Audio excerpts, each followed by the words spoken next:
암이 좋아하는 음식을 차단을 해야 돼요. 네, 암이 좋아하는 음식이 뭐냐? 포도당이잖아요. 포도당에서 대표적인 게 우리가 액상과당이라든지 정제 탄수화물이잖아요.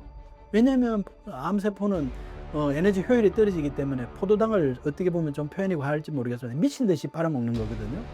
그러니까 암의 식량이 되는 액상과당이라든지 정제 탄수화물을 끊는 거지.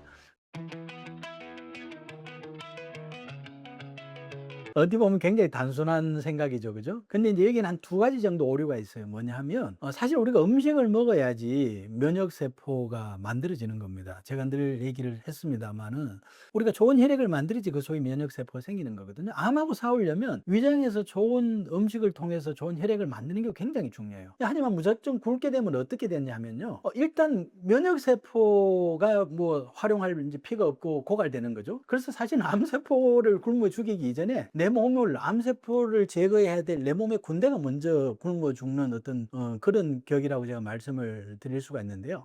이제 제가 실제로 이제 그런 암세포를 좀 굶게 없애는 쪽으로 내가 좀 음식을 조절해야 되겠다는 생각을 하시게 되면요. 무엇보다 잘 먹어야 됩니다. 좋은 음식, 잘 먹는다는 게 많이 먹는 게 아니라 우리가 뭐 흔히 지금 많은 분들이 얘기하잖아요. 그죠? 자연에서 나는 그런 신선한 식품들을 좋은 첨가제가 들어가지 않은 그런 좋은 식품들을 먹고 좋은 피를 만들어야 됩니다. 그는 내 몸에 정상적인 군대에 대한 양식이 되는 거거든요. 반면에 암이 좋아하는 음식을 차단을 해야 돼요. 네, 암이 좋아하는 음식이 뭐냐? 포도당이잖아요. 포도당에서 대표적인 게 우리가 액상과당이라든지 정제 탄수화물이잖아요. 왜냐하면 암세포는 에너지 효율이 떨어지기 때문에 포도당을 어떻게 보면 좀 표현이 과할지 모르겠지만 미친 듯이 빨아먹는 거거든요. 그러니까 암의 식량이 되는 액상과당이라든지 정제 탄수화물을 끊는 거지 그냥 전체적으로 우리 몸에 정상적인 역할을 할 수 있는 그런 음식 자체도 차단을 하게 되면 암세포 이전에 내 몸에 문제가 먼저 생긴다. 이제 이 하나 말씀을 드리고요.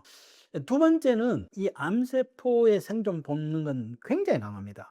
그래서 만약에 이제 단식을 한다면은 단식을 해서 포도당이 안 들어오잖아요. 그러면 이게 암세포는 어떻게 되냐면 자신의 근육과 조직을 분해버려요. 그걸 분해시켜서 포도당으로 소모를 하게 되는 겁니다. 이제 가장 먼저 빠지는 게 엉덩이, 허벅지, 종아리 근육 빠지는 거거든요.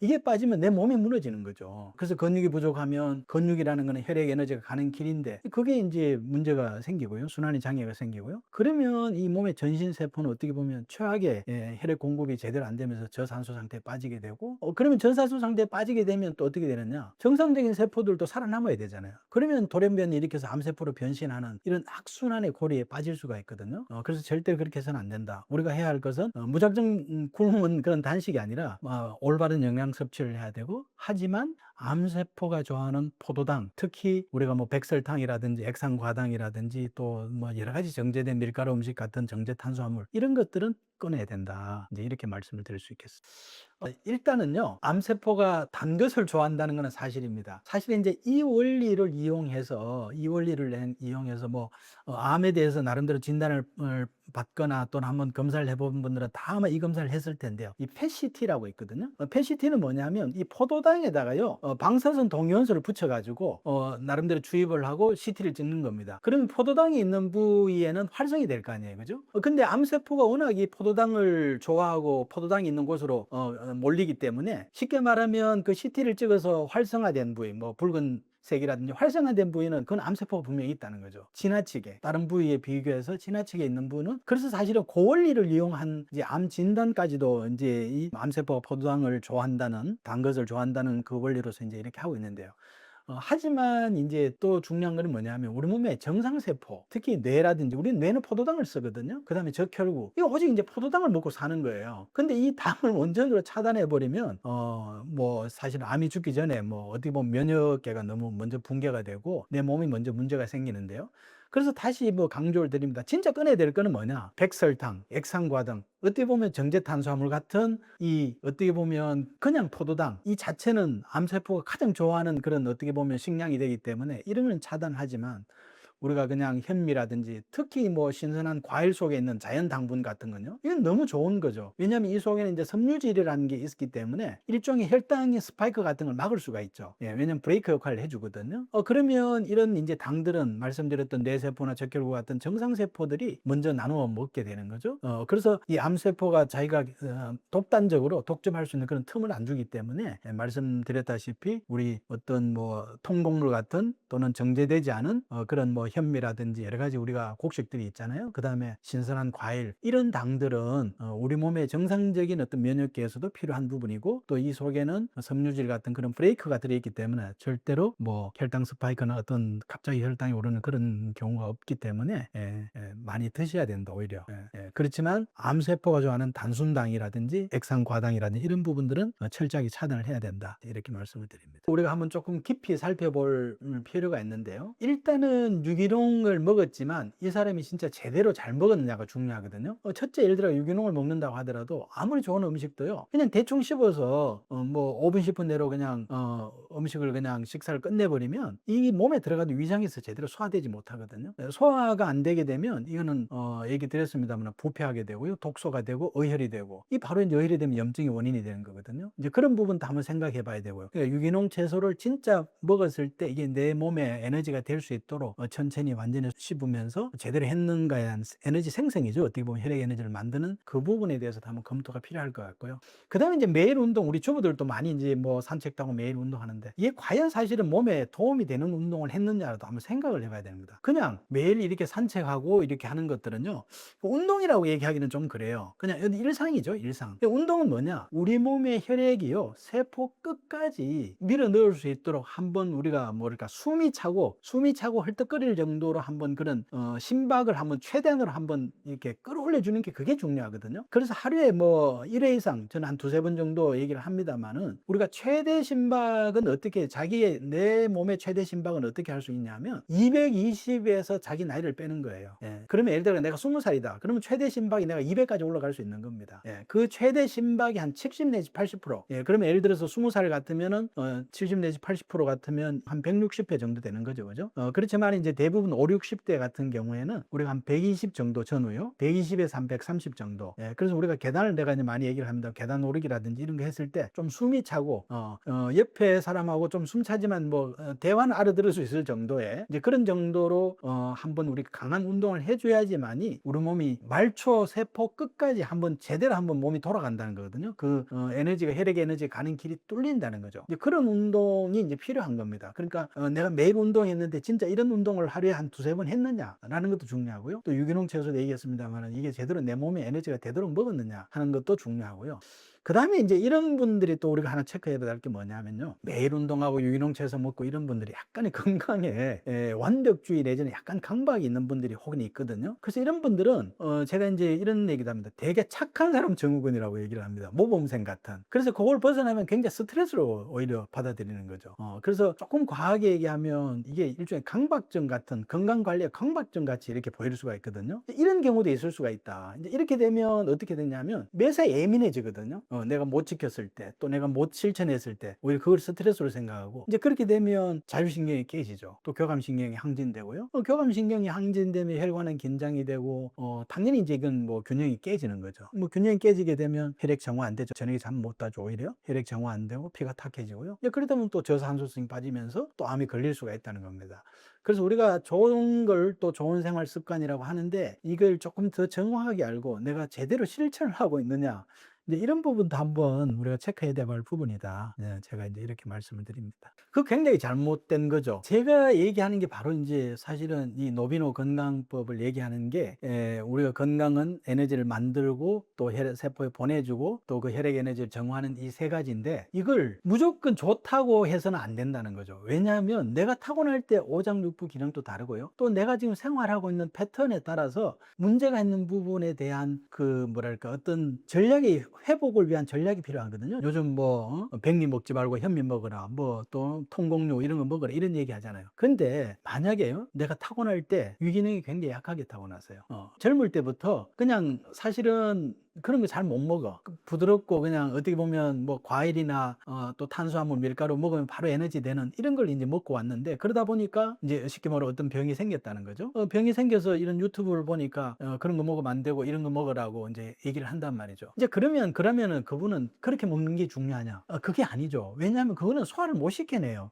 지금 예를 들어서 그 통곡물이라든지 이런 부분들은 음식을 급하게 먹거나 아니면 너무 지나치게 탄수화물 쪽으로 먹거나 이런 분들은 오히려 그런 걸 통해서 먹게 되면 소화도 오히려 배 속에 오랫동안 그 음식물이 섬유질이 남아있고 또 포만감도 느끼고 이러기 때문에 식사량을 줄일 수가 있고 오히려 음식을 먹는 거를 통해서 건강을 회복할 수가 있는데 이런 분들은 이 자체가 이제 문제가 된다는 거죠. 그래서 제가 하는 얘기가 뭐냐면 이런 분들은 그게 중요한 게 아니라 일단은 부드럽게 소화되도록 먹어야 되는 거예요. 그렇지만 소화에 영향을 미치는 밀가루라든지 그 자체가 글루텐 같은 게 위에 부담을 주니까 밀가루 음식이라든지 찬 거, 과일도 제가 얘기를 하잖아요. 과일이 좋다고 지금 얘기를 하는 분들이 굉장히 많고 저도 지금 조금 전에 얘기를 했습니다만은 예를 들어서 평소에 손발이 차고 소화 안 되고 위기능이 약한 사람이요 냉장고 과일 찬 거 그냥 꺼내 먹으면 안 되죠. 예, 그분들은 데워서 먹어야 되고 오히려 실온에 뒀다 먹어야 되고 익혀서 먹어야 되고 구워서 먹어야 되는 거거든요. 그래서 이제 내 몸에 맞는 게 필요하다는 거고 그런 걸 피하면서 부드럽고 따뜻하고 또 그리고 조금씩 자주 먹으라 그러잖아요. 어떤 분들은 무조건 간식하지 말라고 그래. 저는 간식을 하라 그러잖아요. 그분들은 간식을 해야 되거든요. 좋은 원료를 조금씩 소화 잘 되는 좋은 원료가 딴 게 아니라 그분들한테는 소화 잘 되는 게 좋은 원료라는 거죠. 그걸 조금씩 자주 먹어줘야 된다. 라는 걸 제가 말씀을 드리는 거죠. 예, 조금은 보는 관점의 차이가 있다고 생각을 합니다. 사실 너무 좋죠. 어떻게 보면 산속에 가서 이제 맑은 공기 마시고요. 맑은 공기 마시면 당연히 피가 맑아지죠. 그 다음에 사회하고 격리가 되니까 스트레스 적게 받겠죠. 이 스트레스 안 받게 되면 우리 몸의 에너지 균형, 특히 자율신경이 안정이 되고 잠도 좀 잘 잘 수가 있고 뭐 여러 가지 좋은 점이 있죠. 이제 그러다 보면 특히 이제 우리가 어떻게 보면 혈관이 열린다고 내가 표현을 쓰는데요. 혈관이 열리고 순환이 원활해지면 미토콘드리아의 산소 공급이 좋아지겠죠. 그러면 당연히 이제 정상 세포들이 더 활동하기가 좋아지는 거고요. 아무래도 암세포는 위축이 될 수밖에 없죠. 이제 사실은 이런 효과 때문에 우리가 뭐 언론에든지 보면 진짜 말씀대로 나름대로 뭐 시한부 그 진단 받고 더 이상 양방에서 해줄 게 없어서 산에 들어가서 나름대로 건강하게 뭐 이런 것들도 많이 소개되고 하잖아요. 이제 굉장히 좋은데 여기서 이제 우리가 하나 생각해야 될 게 뭐냐면 간혹 이제 이런 분들 중에 건강을 생각하면서 나는 유기농, 채소, 또 산나물 이런 것만 먹어야지 하는 생각을 해요. 단백질 흔히 얘기하는 이제 우리 고기죠. 이 고기 같은 걸 일절 끊고 이제 극단적인 채식을 하는 경우가 있어요. 왜냐하면 그게 좋은 거라고 이제 얘기를 많이 하니까. 근데 이제 사실 여기는 이제 어떻게 보면 치명적인 좀 문제가 있을 수가 있거든요. 왜 그러냐 하면 암세포는 에너지 효율이 떨어진다고 그랬잖아요. 18분의 1로. 예. 그러니까 그만큼 효율이 떨어지기 때문에 그만큼 많은 영양분이 필요한 거예요. 예. 근데 영양분이 필요한데 단백질이라든지 칼로리 높은 어떤 이런 것들을 극단적으로 줄여버리면 암세포는 생존이 굉장히 강하다 그랬죠. 생존력이. 예. 그 생존력이 강하기 때문에 이 자신의 근육이라든지 자기의 어떤 조직을 녹여가지고 이걸 포도당으로 이용을 한다니까요. 예. 이제 그렇게 되면 이제 어떻게 보면 자기 몸을 악액질, 몸을 이제 근육도 나름대로 녹여버리고 장기도 기능을 오히려 망가뜨리고 이러다 보면 이제 뼈만 남는 그런 이제 악액질 상태가 되는 거거든요. 그래서 이런 극단적인 채식, 산속에 들어가서 맑은 공기 새고 스트레스를 차단하고 나름대로 좋은 수면 습관을 가지고 다 좋은데 더 어떻게 보면 건강식을 하겠다고 이 극단적인 채식을 하는 거는 굉장히 문제가 있다. 이걸 좀 제가 꼭 말씀을 드리고 이제 이렇게 되면 혈액 에너지의 생성의 시스템이 이제 붕괴가 되는 거거든요. 그래서 중요한 거는 뭐냐면 뭐 산소에 들어가서 맑은 공기 새고 스트레스 차단하는 것도 중요합니다만 사실 그게 중요한 게 아니고 우리가 비록 도심에 살더라도요. 진짜 내 몸이 모든 세포들이 먹고 살 만큼 내가 충분히 이 질 좋은 혈액을 만들고 있느냐. 또 내가 일정하게 움직여주고 하루에 뭐 한두 차례는 내 심박의 최대 심박의 한 7, 80% 정도 되게 그러니까 우리 일반적으로 스마트워치라든지 했을 때는 심박이 한 120에서 130 정도 나오도록 숨이 좀 찰 정도로 그런 걸 하루에 한두 번 정도 계단을 오르든 아니면 조깅을 하든 이런 내가 생활을 하고 있느냐 또 내가 11시부터 3시까지 이 피를 정화하는 그 시간에 충분한 깊은 수면을 하고 있느냐 이게 사실 핵심이거든요. 이제 이런 것들을 제대로 못했을 때 이걸 정상으로 돌려놓는 게 이게 오히려 더 중요하다. 이런 부분들을 제가 좀 강조를 드립니다. 참 우리가 어쨌든 암이라는 이 진단을 받게 되면 저는 굉장히 두렵고 또 거대한 벽같이 느껴질 수가 있는데요. 절대 제가 우리 구독자분들께 말씀드리고 싶은 것은 암이라는 이름이 절대 압도당할 필요 없습니다. 우리가 그 원인을 알면요 치료의 길이 보이거든요. 진짜 문제는 내 몸의 환경을 한번 체크해 보는 겁니다. 제가 이제 암 환자들한테 여러 번 이 예를 들었습니다만 이게 너무 사실은 암 환자에 딱 맞는 얘기 같아요. 뭐냐면 내 몸을 방으로 생각했을 때요 방이 찹고 눅눅하고 하면 곰팡이 피어나는 건 당연한 겁니다. 그러니까 내 몸에 충분히 산소 혈액 공급이 안 되고 몸이 그러면서 체온이 떨어지고 이러면 우리 정상세포가 그냥 그 환경에 건강해서는 살 수가 없기 때문에 돌연변이를 일으키고 암이 생길 수밖에 없는 거거든요. 그리고 또 더 중요한 거는 정상적인 사람도 암이 생긴다는 거예요, 암세포가. 그렇지만은 내 몸에 혈액이 제대로 공급이 되고 제 기능을 하면 암이 다 극복이 되고 암 없이 건강히 살 수 있다는 거거든요. 그래서 무엇보다 내 몸의 환경을 방이 눅눅해지고 차갑고 환기가 안 되는 그런 상황으로 만들어 안 된다. 그러니까 저산소나 저체온으로 만들어서는 안 된다. 예, 그렇게 되면 암세포는 생길 수밖에 없는 거다. 그러면 왜 내 몸이 저산소와 저체온에 빠졌는지를 알면 그걸 개선할 수 있는 생활요법을 하면 분명히 좋아지거든요. 예, 그걸 보는 눈이 바로 내 몸의 혈액이라는 그 에너지원이 잘 만들어지는지, 또 잘 순환이 되고 있는지, 또 잘 균형이라고 내가 표현을 씁니다만은 그게 잘 정화되고 있는지, 이 삼박자만 제대로 돌아가면요, 제가 확신을 드립니다. 암세포는 스스로 힘을 잃고 도태될 수밖에 없습니다. 그래서 우리 비록 뭐에 좀 문제가 있거나 또는 암이란 진단을 받아서 지금 투병을 하고 있거나 우리 구독자분들은 절대 위축되지 마시고 내 몸에 방에 불을 뗀다, 그리고 환기를 시킨다, 이러면 곰팡이는 그냥 자연스럽게 없어지거든요. 똑같은 원리입니다. 그래서 이 암 극복이라는 거는 특별한 약이 있을 수 없어요. 그리고 특별한 기적을 바라지도 마세요. 왜냐하면 분명한 답이 있는데 그걸 벗어나서 새로운 거, 어떤 좋은 거, 이런 게 있을 수가 없거든요. 비법은 없습니다. 비법은 단 하나, 내가 생명 활동을 하는데 필요한 혈액이라는 에너지를 잘 만들고 잘 움직여서 잘 보내주고, 또 내가 충분한 잠을 자야 될 시간에 자서 그 피를 정화시켜 주느냐, 그 세 가지가 답이니까 지금 말씀드린 그런 바른 생활과, 또 그보다 더 중요한 거는 이런 원리를 알면 충분히 극복될 수 있다는 그런 자신감, 이걸 좀 꼭 가지시고 저와 같이 한번 노력해 보시면 좋을 것 같습니다. 네, 감사합니다.